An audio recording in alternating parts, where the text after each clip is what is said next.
This is an NBC News special report. Here's Lester Holt. Hello, everyone. We're coming on the air because President Biden is expected to announce Judge Ketanji Brown Jackson as his nominee to the U.S. Supreme Court to fill the seat vacated by retiring Justice Stephen Breyer.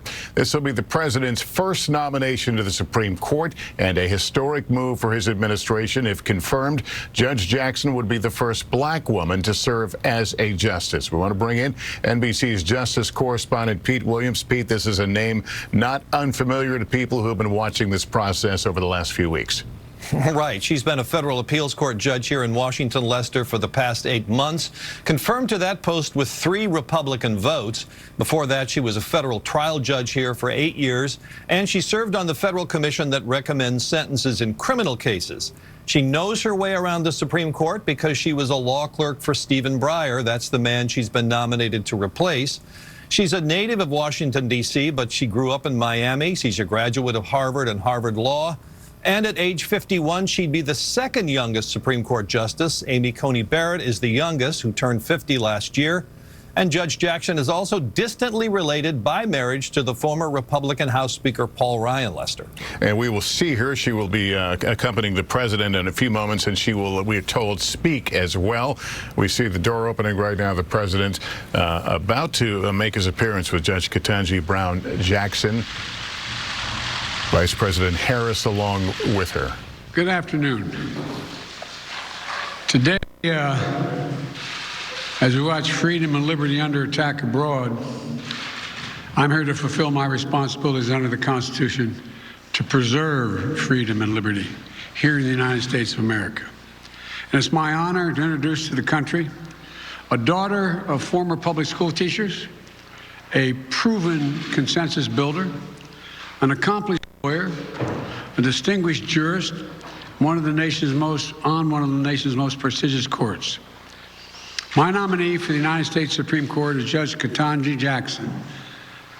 You know, 4 weeks ago, when a member of the court, a friend of mine, we used to work together in the Senate, Justice Stephen Breyer, announced his retirement, I said then, choosing someone to serve on the United States Supreme Court is one of the most serious constitutional responsibility a president has, and I mean it. I promised the process would be rigorous, that I would select a nominee worthy of Justice Breyer's legacy of excellence and decency.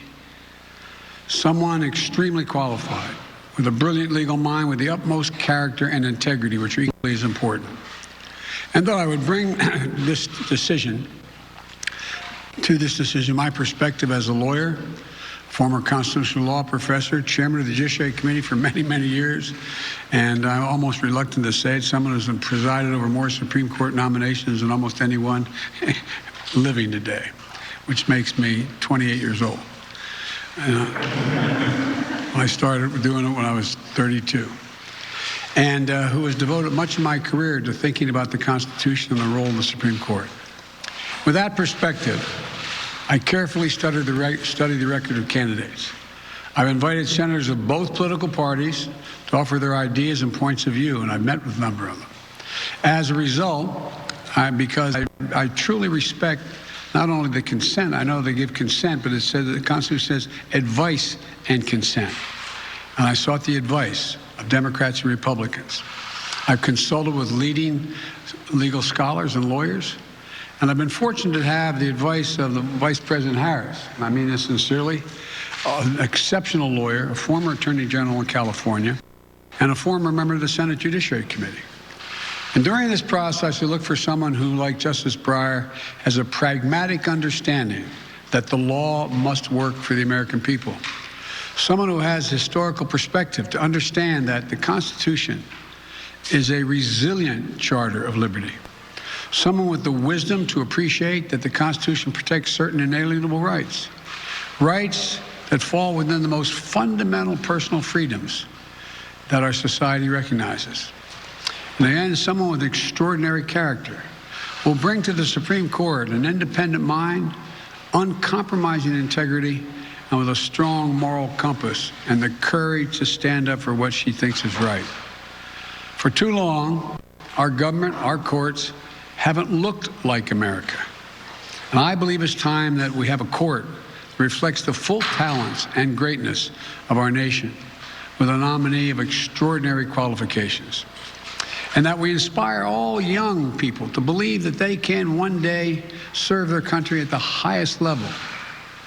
I've admired these traits of pragmatism, historical perspective, wisdom, character in the jurists nominated by Republican presidents as well as Democratic presidents. And today, I'm pleased to introduce to the American people a candidate who continues in this great tradition. Judge Jackson grew up in Miami, Florida. And by the way, the mayor of Miami, a Republican, endorsed you. I thought that was interesting. Her parents grew up with segregation, but never gave up hope that their children would enjoy the true promise of America. Her parents graduated from historic black colleges and became public school teachers. Her mom, a principal.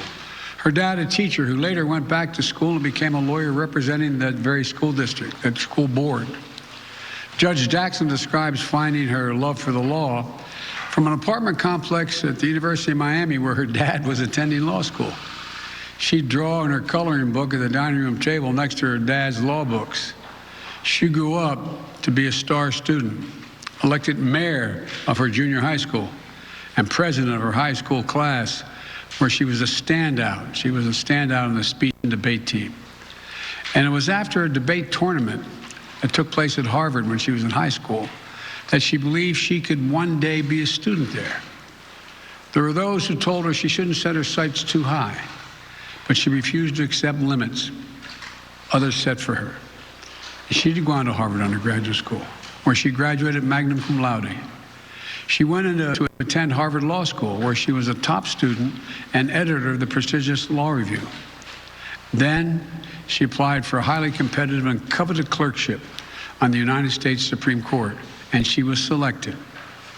The justice who thought she was worthy of this high honor was a young lawyer, was none other than Justice Stephen Breyer, whose seat I'm nominating her to fill. Not only did she learn about being a judge from Justice Breyer himself, she saw the great rigor through which Justice Breyer approached his work. She learned from his willingness to work with colleagues with different viewpoints, critical qualities in my view, for any Supreme Court justice. Now, years later, she steps up to fill Justice Breyer's place in the court with a uniquely accomplished and wide-ranging background. She served both in public service as a federal public defender, and in private law practice as an accomplished lawyer and with a prestigious law firm.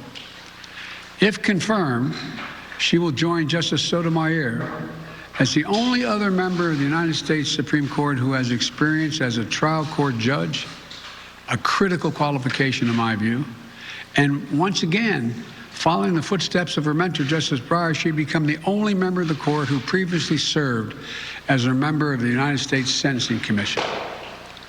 And she brings additional perspective to the court as well. She comes from a family of law enforcement, with her brother and uncles having served as police officers. That's one reason I expect by the Fraternal Order of Police, the national organization today, said, and I quote, "There's little doubt she has the temperament, the intellect, and the legal experience and family background have earned disappointment." And they went on to say, they're confident she will, quote, "approach her future cases with an open mind and treat issues related to law enforcement fairly and justly." Incredibly, Judge Jackson has already been confirmed by the United States Senate 3 times. First, to serve on the U.S. Sentencing Commission, a bipartisan independent commission I helped design to reduce the unwarranted disparities in sentencing and promote transparency and fairness in the criminal justice system. On the commission, Judge Jackson was known for working with Democrats and Republicans to find common ground on critical issues. Second, she was confirmed by the United States Senate with bipartisan support on the federal district court to administer justice with the special rigors and fairness that come with presiding over trials. And third, she was confirmed with bipartisan Senate votes to serve on the U.S. Court of Appeals, District of Columbia, considered the second most powerful court behind the Supreme Court itself. In the court she once argued cases before as a distinguished advocate. And when Judge Jackson was nominated to the Circuit Court, One of his distinguished retired members, Judge Thomas Griffith, a former general counsel of Brigham Young University and a George Bush appointee to the court, said he backed her enthusiastically, hailing her exemplary legal career in both public and private practice. And he went on to say her careful approach as a trial court judge. Judge Jackson's service on the District Circuit Court of the D.C. Circuit Court of Appeals is another superb qualification for service on the Supreme Court. 3 of the current Supreme Court justices also served as the D.C. Circuit judges, where Judge Jackson now serves. Her opinions are always carefully reasoned, tethered to precedent, and demonstrate respect for how the law impacts everyday people. It doesn't mean she puts her thumb on the scale of justice one way or the other, but she understands the broader impact of her decisions. Whether it's cases addressing the rights of workers or government service, she cares about making sure that our democracy works for the American people. She listens. She looks people in the eye, lawyers, defendants, victims, and families. And she strives to ensure that everyone understands why she made a decision, what the law is, and what it means to them. She strives to be fair, to get it right, to do justice. That's something all of us should remember, and it's something I've thought about throughout this process. And as a matter of fact, I thought about it walking over here with her. One floor below, we have several displays celebrating Black History Month. One of them includes the judicial oath of office taken and signed by Justice Thurgood Marshall himself, an oath that will be once again administered to a distinguished American who will help write the next chapter in the history of the journey of America, a journey that Judge Jackson will take with her family. I hope I don't embarrass him, but her husband, Patrick, a surgeon, Dr. Patrick, stand up, let him see who you are. There you go. They met when they were undergraduate students at Harvard, and he's a distinguished cancer surgeon at Georgetown. And like so many women in this country, Judge Jackson is a working mom. She had her eldest child, Talia, when she was a private lawyer in practice. She had her second child, Layla, when she served on the U.S. Sentencing Commission. Stand up, Layla. I asked Layla when I showed her through the office whether she'd like to be president. She looked, no. There's other things. Anyway, Layla, you're welcome to be here. Thank you so much. And welcome your sister who's up in school in Rhode Island now. I have children and grandchildren. Let me tell you, Judge, you're always a mom. That's not going to change no matter what you're doing. Whether you're on the Supreme Court or not. And I've always had a deep respect for the Supreme Court and judiciary as a co-equal branch of the government. And I mean it. The court is equally as important as the presidency or the Congress. It's co-equal. So today, I'm pleased to nominate Judge Jackson, who will bring extraordinary qualifications, deep experience and intellect, and a rigorous judicial record to the court. Judge Jackson deserves to be confirmed as the next Justice of the Supreme Court.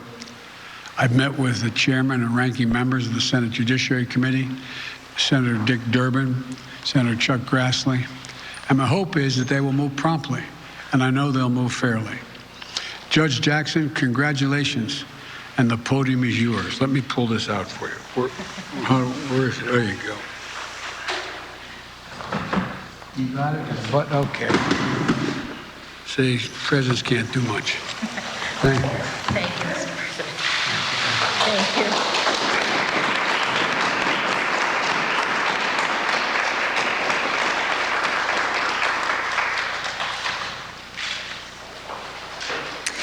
Thank you very much, Mr. President. I am truly humbled by the extraordinary honor of this nomination, and I am especially grateful for the care that you have taken in discharging your constitutional duty in service of our democracy with all that is going on in the world today. I also offer my sincerest thanks to you as well, Madam Vice President, for your invaluable role in this nomination process. I must begin these very brief remarks by thanking God for delivering me to this point in my professional journey. My life has been blessed beyond measure, and I do know that one can only come this far by faith. Among my many blessings, and indeed the very first, is the fact that I was born in this great country. The United States of America is the greatest beacon of hope and democracy the world has ever known. I was also blessed from my early days to have had a supportive and loving family. My mother and father, who have been married for 54 years, are at their home in Florida right now, and I know that they could not be more proud. It was my father who started me on this path when I was a child, as the president mentioned. My father made the fateful decision to transition from his job as a public high school history teacher and go to law school. Some of my earliest memories are of him sitting at the kitchen table, reading his law books. I watched him study, and he became my first professional role model. My mother, who was also a public high school teacher, provided invaluable support in those early days, working full-time to enable my father's career transition while also guiding and inspiring 4-year-old me. My only sibling, my brother Ketaj, came along half a decade later, and I'm so proud of all that he's accomplished. After graduating from Howard University, he became a police officer and a detective on some of the toughest streets in the inner city of Baltimore. After that, he enlisted in the Army, serving 2 tours of duty in the Middle East. I believe that he was following the example set by my uncles who are in law enforcement. You may have read that I have one uncle who got caught up in the drug trade and received a life sentence. That is true. But law enforcement also runs in my family. In addition to my brother, I had 2 uncles who served decades as police officers, one of whom became the police chief in my hometown of Miami, Florida. I am standing here today by the grace of God as testament to the love and support that I've received from my family.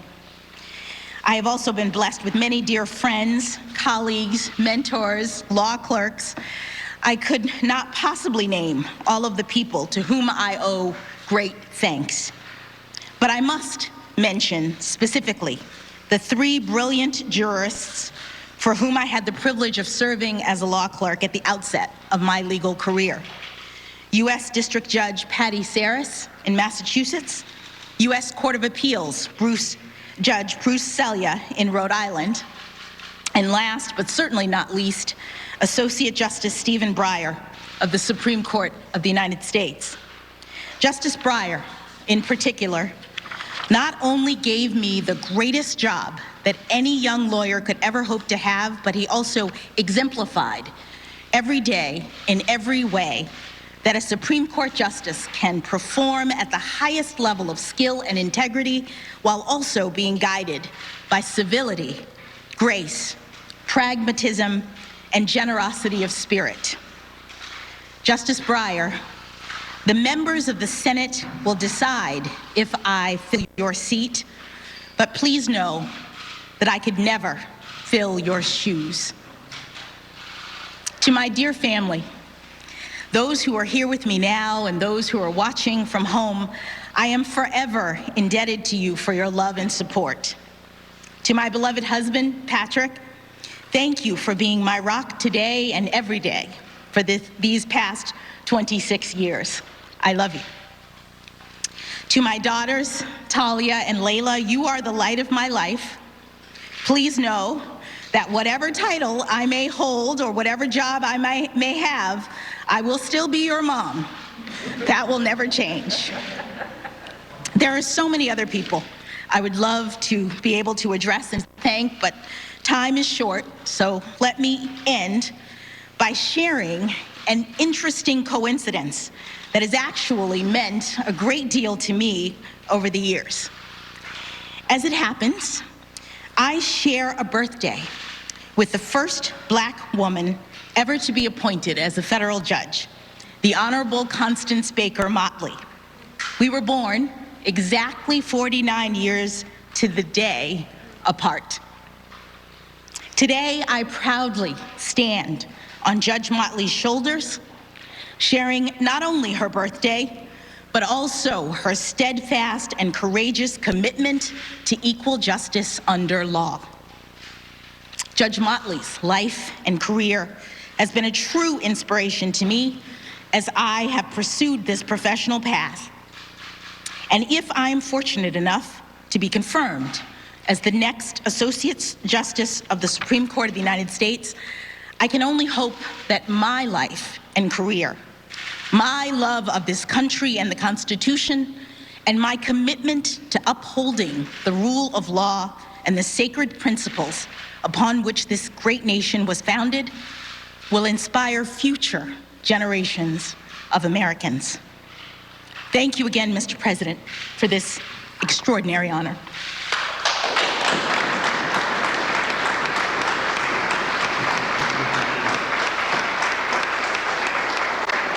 I forgot to introduce the First Lady, Dr. Jill Biden, and the second gentleman. That seems strange to say that, but the second, Doug Emhoff. They're both here as well, so thank you. Thank you all.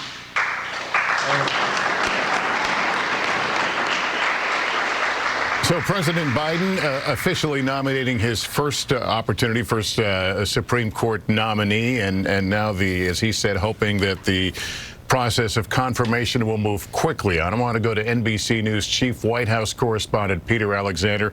On that point, Peter, what's the feeling around the White House as to how quickly this nomination may move forward?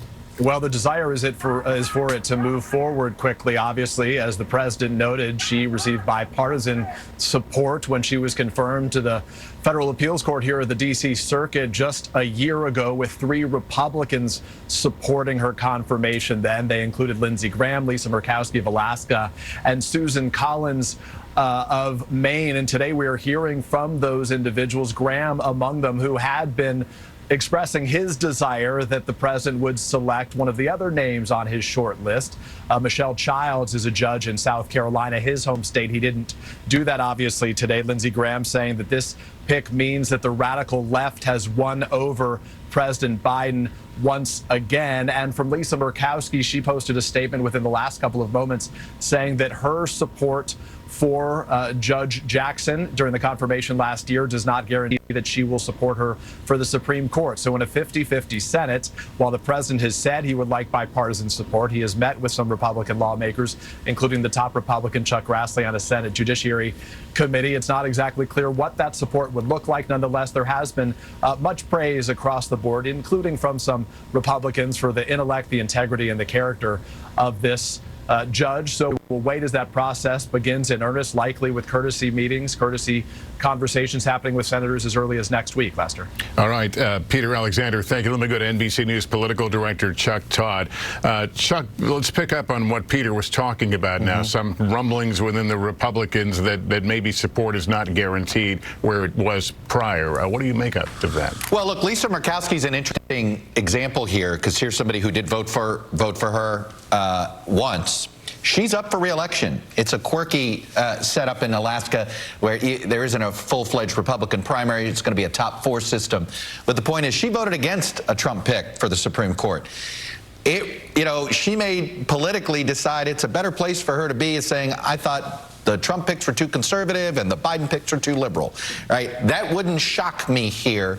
The point is that that's the point you got to look at here, Lester, is that there's going to be some Republican senators who may want to support her, who are going to run for president in 24 and don't want to have to explain that vote away. There might be some Republican senators who are sitting in primaries and don't want to have to fear a primary or have the weird situation I just described to you with Lisa Murkowski. The point being is, she may have 80 senators who, if they didn't have to publicly say that they were supporting her, would support her. But the politics these days, particularly of how things are going on the right side of the aisle, I think will limit it. I'd be surprised if the number's any more than 55, 56 max for her.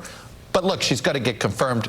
And Lester, I just want to express a little Miami hometown pride. She graduated from the high school my dad went to. It was my rival high school. This is Florida's first Supreme Court justice. So, you know, little hometown pride. I have it every once in a while. Understood and accepted. All right, Chuck, thank you. Maya Wiley is a civil rights attorney and NBC News legal analyst. And Maya, with this particular pick, this is a rare moment where a member of the Supreme Court could be taking to the bench with experience in criminal defense. How does that shape who she might be and what she might bring to the court? Well, Lester, let's start by saying that it's going to demonstrate the diversity that we need to add to the bench, because only about 7% of federal judges have that public defender as a background. And it's an extremely useful background to have, and understanding from all sides the cases that can come before the court that engage in questions of search and seizure, and that understand from all the perspectives the way that the criminal justice system is working.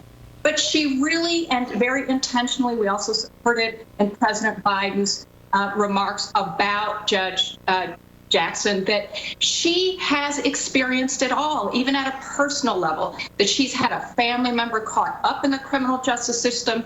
She has family members who have served as employees in the criminal justice system as police officers. That's a very strong signal to say that she is someone who is going to approach this work with facts and fairness, and with an experience that understands all sides of the issue. Maya, thank you. I want to bring back in NBC Justice correspondent Pete Williams. And Pete, ideologically, this pick does not really change the balance of the court, at least as we expect it to turn out. No, not at all. It's a supermajority of 6 conservatives. She replaces, if she's confirmed, Justice Breyer. So, no, it wouldn't change it in that sense. But, you know, there's an expression that every time there's a new justice, it's a new court. And so things would realign just a little bit. One thing that Justice Breyer was able to do, especially in the last couple of years, was to try to get the court to move to a more moderate position on some cases. It's widely thought that he may have been the pivotal reason that the Supreme Court, for example, for the first time bailed out Obamacare. So will she be able to sit in that role as the second youngest justice? Perhaps not at the beginning, but who knows what the future will bring for her. She could stay on the court for a long time if she is confirmed. All right, Pete Williams, thank you. That's going to conclude our coverage. We'll have more tonight on NBC Nightly News. I'm Lester Holt, NBC News, New York. Good day, everyone.